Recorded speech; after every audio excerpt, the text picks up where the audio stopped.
Hello guys, welcome to my YouTube channel. My name is Harjeet Kaur.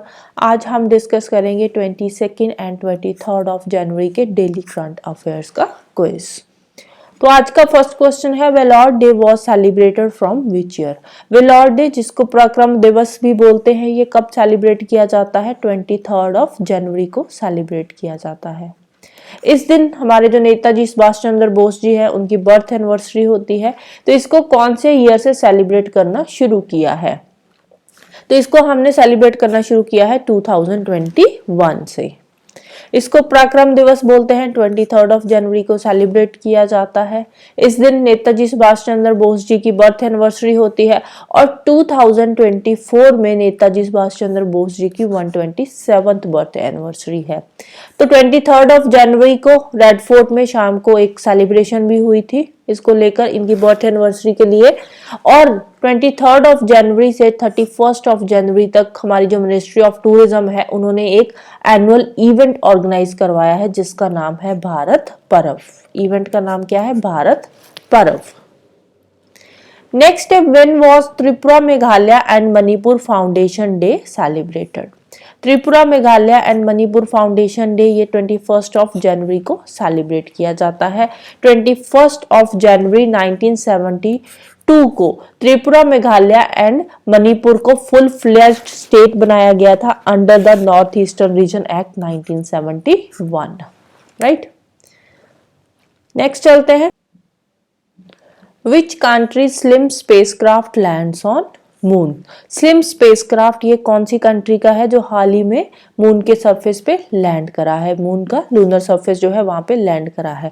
तो slim spacecraft जो है ये जापान का है, जो कि मून के सरफेस पे रिसेंटली लैंड किया है।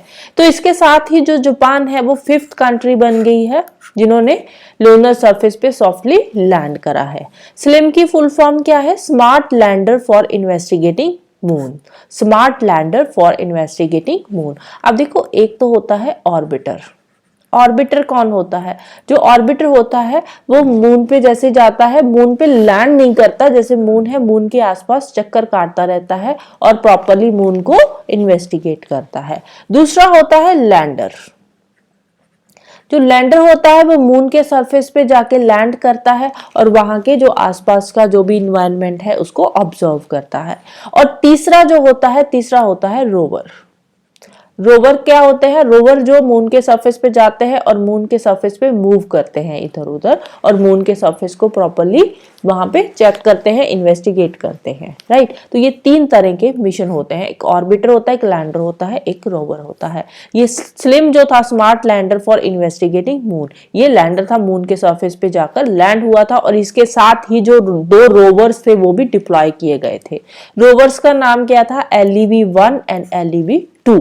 लेकिन ये जो रोवर्स वहां पे सरफेस पे पहुंचे हैं, देखो ये जो मून मिशन है ना, यहाँ पे स्पेसक्राफ्ट गया है, कोई पर्सन नहीं यहाँ पे पहुंचा, कोई भी ह्यूमन वहां पे नहीं पहुंचा, ये सिर्फ स्पेसक्राफ्ट की बात हो रही है। तो वहां पे 2 रोवर भी पहुंचे हैं, LEV-1 एंड LEV-2। लेकिन ये लूनर सरफेस पे जाकर जो स्पेसक्राफ्ट है ये कुछ टाइम तक सरवाइव किया, उसके बाद पावर फेलियर की वजह से इन्होंने काम करना बंद कर दिया। ये जो रोवर वहां पे पहुंचे हैं ये वहां पे जाकर प्रॉपरली काम नहीं कर रहे। राइट, ये लैंड कब हुआ था मून के सरफेस पे? 20 ऑफ जनवरी 2024 को ये लैंड हुआ था। और इसका टारगेट एरिया क्या था जहां पे ये लैंड हुआ था? तो ये लैंड हुआ था near Shioli crater, south of the lunar equator. Lunar equator के साउथ में जो शियोली क्रेटर है वहां पे ये लैंड हुआ था स्पेसक्राफ्ट। जापानीज लैंग्वेज में इसको क्या बोलते हैं? जापानीज लैंग्वेज में इसको बोलते हैं मून स्निपर। राइट, नेक्स्ट है, SpaceX launches dash mission to ISS। ISS क्या है? International space station. International space station पे स्पेसएक्स ने लॉन्च किया है AX-3। AX-3 क्या है? Axiom mission 3। AX-3 Axiom mission 3 astronaut mission है। ये जो स्पेसएक्स मिशन है ये इलॉन मस्क का मिशन है। Launched Houston based Axiom space private mission है। ये इलॉन मस्क का स्पेसएक्स जो है ये इलॉन मस्क का प्राइवेट मिशन है जो एक्सियोम 3 मिशन है। राइट, और इस मिशन में जो कैप्सूल वहां पे भेजा गया है, जो कैप्सूल वहां पे पहुंच रहा है, उस कैप्सूल का नाम क्या है? जो वहां पे जाएगा कैप्सूल, उसका नाम है फ्रीडम। कैप्सूल का नाम क्या है? फ्रीडम। और जो एस्ट्रोनॉट जा रहे हैं वो टर्की के हैं, उनका नाम है एल्पर जिरावची, राइट। और ये पहला ऐसा आईएसएस का मिशन है, इंटरनेशनल स्पेस स्टेशन का मिशन है, जहां पे सारे के सारे एस्ट्रोनॉट्स जो है यूरोपियन होंगे, all European, the first all European commercial astronaut mission to the ISS. अब ये जो लॉन्च हो रहा है, इसका जो फर्स्ट मॉड्यूल लॉन्च हो रहा है, इस मिशन का फर्स्ट मॉड्यूल 2026 में लॉन्च हो रहा है, राइट। नेक्स्ट है which Indian secure bronze medal in grand pre de France. Grand pre de France में कौन से हमारे इंडियन को ब्रॉन्ज मेडल मिला है? रेसलर रवि कुमार दहिया को मिला है।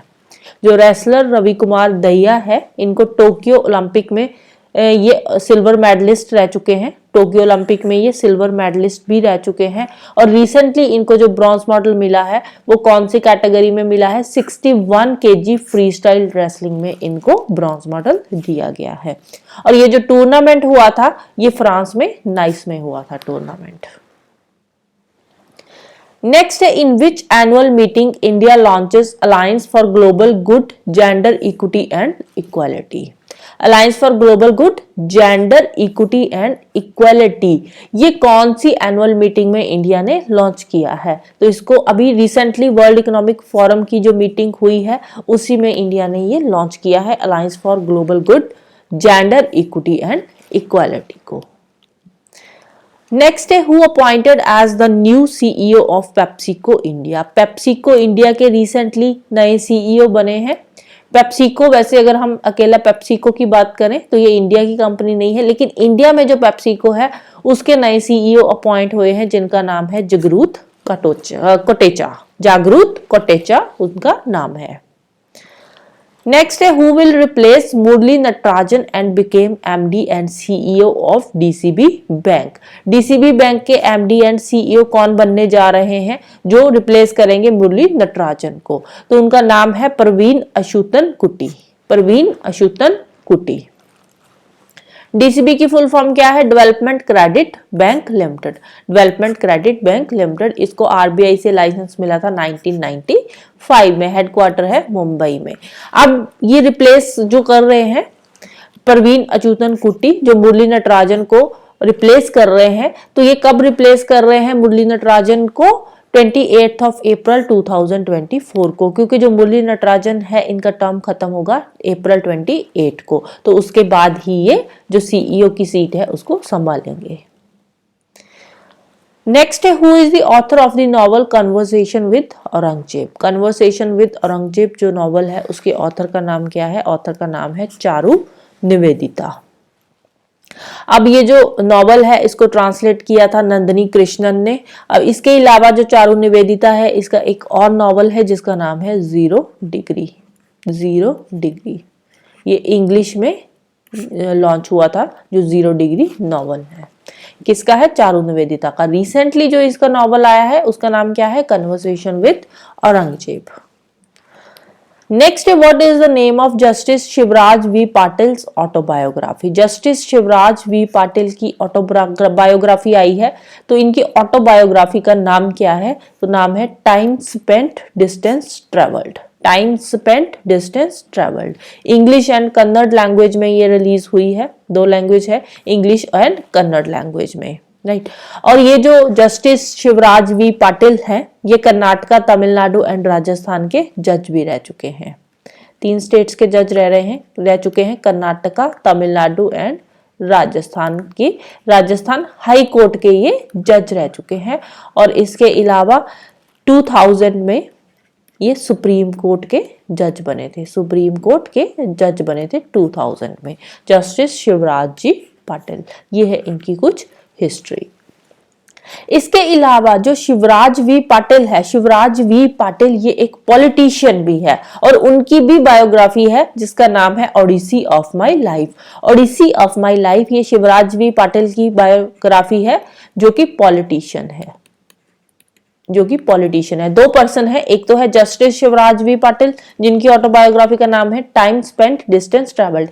एक है पॉलिटिशियन शिवराज वी पाटिल जिनकी बायोग्राफी का नाम है odyssey of my life, right. ये जो शिवराज वी पाटिल पॉलिटिशियन है अब थोड़ा सा पॉलिटिशियन के बारे में भी हम देख लेते हैं। जो शिवराज जी पाटिल पॉलिटिशियन है, ये मिनिस्टर ऑफ होम अफेयर्स भी रह चुके हैं। मिनिस्टर ऑफ होम अफेयर्स, ये कब से कब तक बने थे? मिनिस्ट्री ऑफ होम अफेयर्स में इन्होंने काम किया था 2004 से लेकर 8 के बीच में। ये कौन थे? मिनिस्टर ऑफ होम अफेयर्स थे।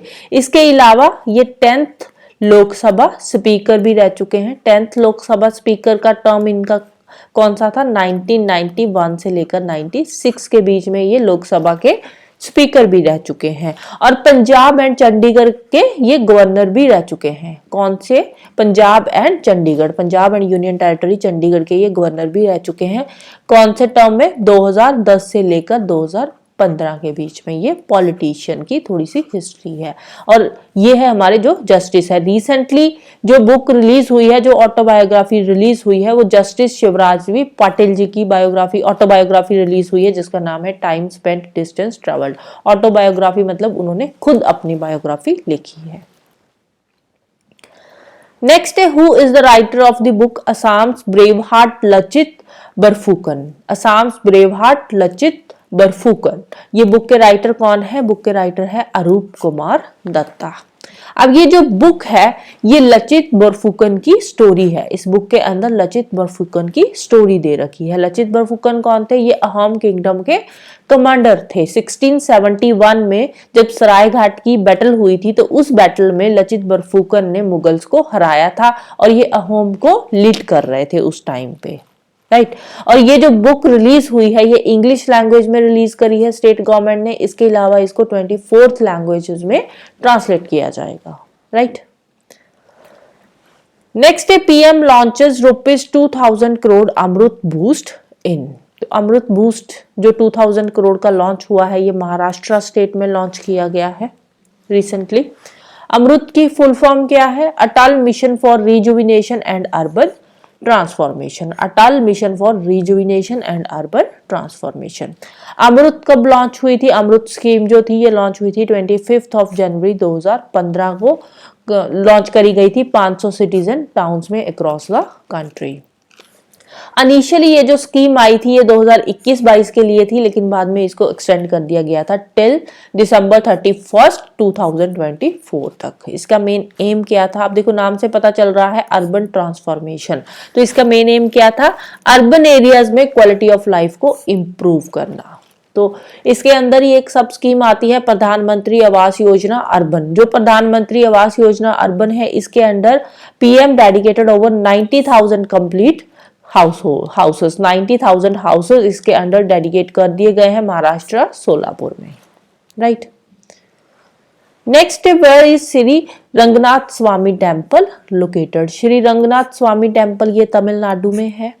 अब देखो श्री रंगनाथ स्वामी टेम्पल ये इंपॉर्टेंट क्यों हो जाता है? क्योंकि रिसेंटली जो श्री रंगनाथ स्वामी टेम्पल है, यहाँ पे मोदी जी गए थे। अब मोदी जी गए थे ये तो कोई नहीं पूछेगा, लेकिन उस टेम्पल के बारे में क्वेश्चन आ सकता है।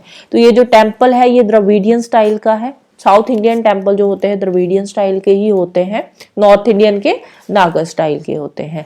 लॉर्ड विष्णु को डेडिकेटेड टेम्पल है ये। श्री रंगनाथ स्वामी टेम्पल को UNESCO Asia Pacific award of merit 2017 से सम्मानित किया गया था for cultural heritage conversation.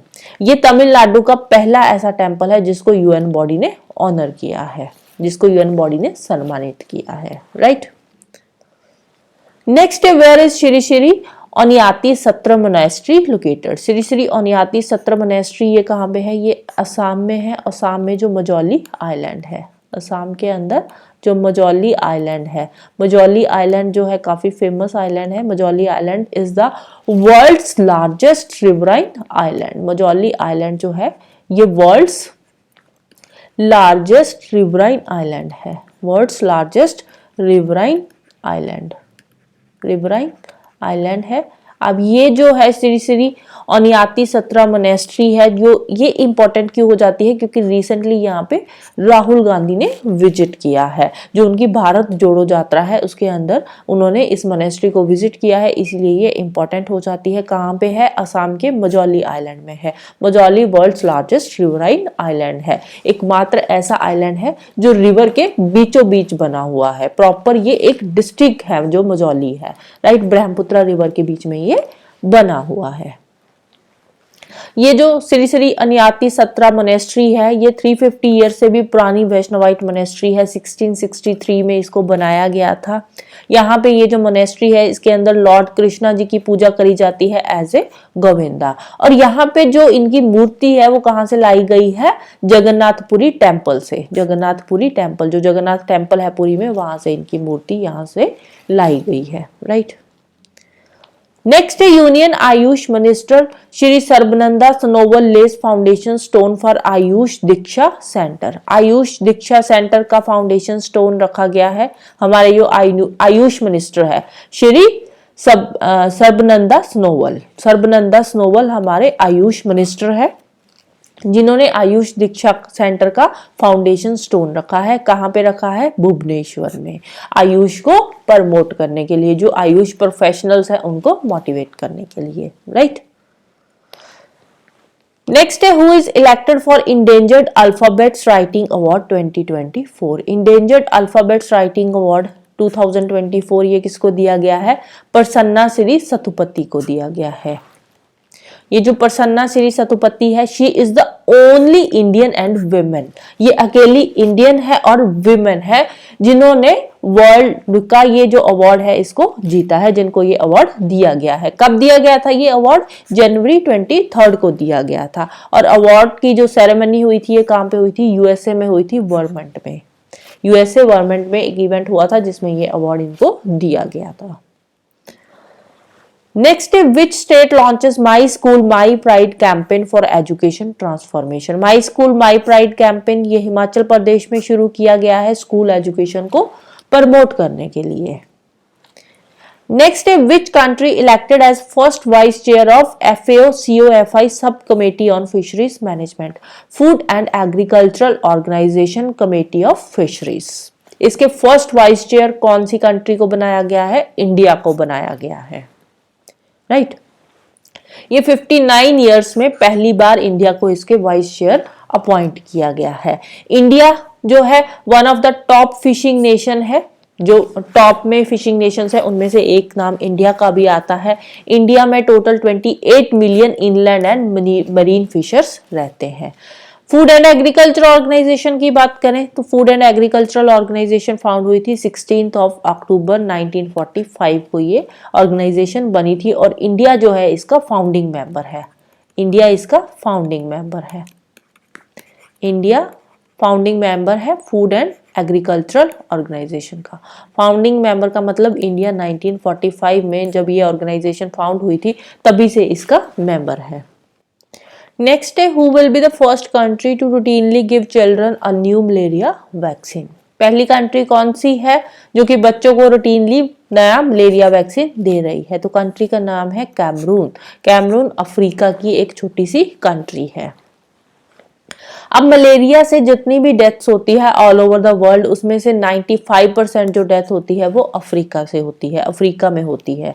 Cameroon पहली कंट्री है जिन्होंने रिसेंटली अप्रूव्ड मलेरिया वैक्सीन को यूज करना शुरू किया है, जिसका नाम है मॉस्क्रिक्स। अब दो वैक्सीन जो है मलेरिया की आई है उसका नाम क्या है? मॉस्क्रिक्स वैक्सीन है, एक है R21 matrix vaccine.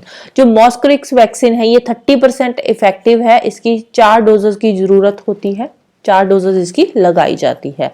Matrix vaccine की बात करें या R21 वैक्सीन की बात करें, ये चीप वैक्सीन है। इसके 3 ट्रायल्स हो चुके हैं, राइट। 3 डोजेस के ट्रायल्स इसके हो चुके हैं। और ये जो वैक्सीन है ये ऑक्सफोर्ड यूनिवर्सिटी ने बनाई है सीरम इंस्टीट्यूट ऑफ इंडिया के साथ मिलकर। Oxford university and serum institute of India दोनों ने मिलकर ये वैक्सीन बनाई है। इसके 3 डोजेस का जो ट्रायल है वो कंप्लीट हो चुका है।